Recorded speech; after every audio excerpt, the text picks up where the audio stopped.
તો આજ આવી ગયા દાડમમાં દવા ઉડાડવા, પણ બાઇક લઈને અમે આયા હતા વાડીએ, કેમ કે દવા ઉડાડવાની છે. એટલે કપ્પાને એંડામાં જરા ખડ વધારે થઈ ગયો છે ને, તો એમાં દવા ઉડાડવી પડશે ને યાર. વાત તો સહી. અને વાડીએ પહોંચી આવ્યો ને ખબર પડી કે એક વસ્તુ તો ભૂલાઈ ગઈ લે. અરે યાર કપડું ભૂલાઈ ગયો, એટલે વરી પાછો ઘરે જવો પડ્યો લે.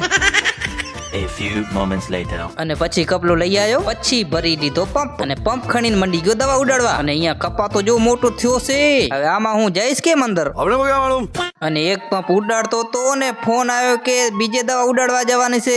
અરે યાર તો વરી ઈમાં જવું પડશે. એટલે બાઇક લઈને આવી ગયો એમની વાડીએ, અને ટ્રેક્ટર તો તૈયાર હતો, ખાલી દવા જ રાખવાની હતી. એટલે આપણા ભાઈ દવા મલાવી રાખી, પછી દવા મલાવીને મંડી ગયા દવા ઉડાડવા. અને થોડીક વાર ટ્રાય કરી કે પગે હાલીને કાક કરી, પણ મેળ આવ્યો નહીં. એટલે ચડી ગયા ટ્રેક્ટર ઉપર. એટલે ખાલી બેઠે બેઠે દવા ઉડાડવાની હતી, નકા આખા પડામાં કોણ હાલે. પછી એક પડામાં દવા ઉડાડી દીધી, અને આ પડો તો નનકો હતો એટલે ઝપાટે થયો. પછી આવી ગયા બીજા ખેતરમાં, અને આ ખેતર તો જબરો બોરો છે યાર. પછી બીજા ખેતરમાં દવા ઉડાડવાનું ચાલુ કરી દીધો. પછી બધેમાં દવા ઉડાડી દીધી, અને સાંજના 6 વાગે માંડ દવા ઉડાડી દીધી. પછી નીકળી ગયો ઘરે. તો હું ઘરે જાઉં છું, તમે લાઈક ફોલો અને સબસ્ક્રાઇબ કરતા જાજો. બાય.